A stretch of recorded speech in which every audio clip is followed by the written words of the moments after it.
ابل څه خلک راغلي وو ول مولوي صاحب موږ یو خیریه بنسټ فاونډیشن چې بولي اداره چې بولي علیحده یو پروګرام یې شروع کړی موږ دا کوو نو لهذا ته زموږ ملګرتیا وکړه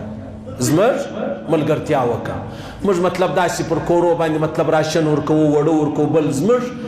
دا بیا وختي خبره ده زموږ چیرمین موږ ته ټاکلی زموږ مشر به ته ما ورته ویلې دا خو دا تیر سو بیا بل نور خلک راغلي چې مولوي صاحب موږ داسې یو خیریه بنسټ چې دی کوم بولي موږ دا جوړ کړی دی موږ غواړو چې خدمت وکړو ګوره یاره ما ورته ویل زه به یو خبره درته وکړم په لا اله الا الله که د یتیم د یوې روپۍ په خوړلو باندې سړی د جنت د جهنم بغیر بل ځای ولاړ شي سیده په جهنم لره ځي ما ورته ویل ته چې دا کمې روپۍ اوس ورکوې پر خلکو دا ستې د کور روپۍ ده که د پردۍ خلکو صاف اول یا د پردۍ خلکو صاف نو مال دا څه کمال دی چې د پردۍ خلکو صاف تا ته څه درپېښ شي ته د پردۍ خلکو پر کورو ګرځې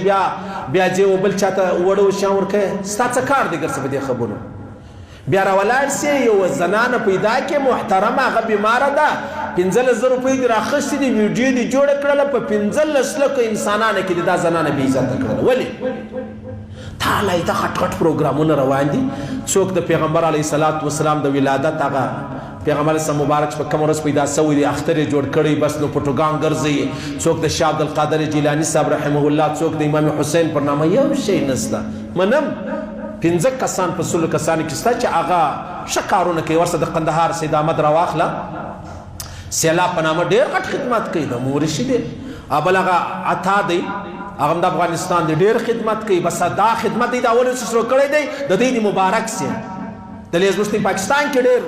غټ غټ خلک څه خدمتونه کوي او کله 15 کسان سره کښېني راولاړ شي راسي موږ ته بس داسې کار شروع کو مولوي صاحب یې مشر کړی دی مولوي صاحب شي خبر نه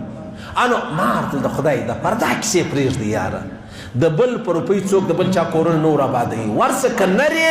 خپله یې ورپې د بل چا 1 کروڑ روپۍ نه دي سره برابرې خپله یې ورپې ولګوه ورې که په هغه کې زما سره د مشورې څه ضرورت دی د جهان سره ګوره دا خلک وایي په ژوند کې یو دی عمل وکړه چې خالي تا او الله سره خبر یاست یو دی نیکي وکړه چې تا او الله سره خبر یاست د یتیم کور له یو پارسل وړو وروړو د یو غریب کور له یو تان کپړه وروړو غریب لا در اوسه نه دی په خبر هغه در اوسه اغوستې نه دي هغه در اوسه وړه پخ کړې نه دي ډوډۍ نه ده خوړلې ګور د دنیا ته د دې غریب چې شوه سو بې عزتي وسوله دا دې وایي موږ د ده کور له رالو مه کوئ د الله په خاطر مه کوئ الله رب العزت هغه قادره ذات دی تا به دې ځله راولي چې و تا ته خلک بیا دغه رقم وړه درکوي څه کسان به یې هغه به یاره مولوي صاحب موږ په دې کوو چې موږ ته 4 روپۍ راکړي دي نو هغه به وایي تا څه کې روپۍ زه په دا خاطر کوم که هغه سړي په دې درکړي ولې چې زما نوم به اخلې او خامخا به ښکاره کوې ته هم دوزخي هغه هم دوزخي دی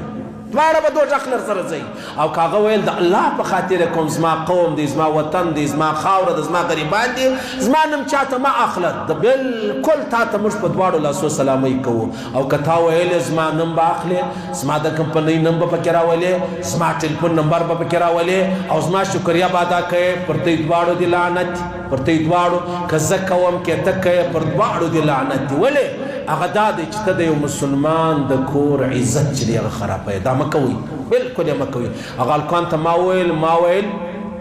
د الله رسول فرمایي مؤمن هغه دی چې د ځان دپاره څه خوښوي هغه ستا دپاره هم خوښ کړم زه یې نسم کولی موبایل کې راولاړ سم فاونډیشن جوړ کړم داسې نوراني په نامه باندې روپۍ راستوئ بیا به زه څه کوم زه یې نسم کولی مه کوئ دا کارونه مه کوئ بیا ته کله تیل منځونه کوئ یا مولوي صاحب ولا په لمانځه کې کمزوري یو ما یې پوښتنه جواب مال ته سهار لمونځ ته یې وکړې چا ول ومې کوي چا نه دي کوي مال چې ته د سهار فرض لمونځ نه کوې ستا ایمان دی پر تا فرض دی او دلته راولاړ سوی د بل چا هغه ماخسې بده خبره نه ده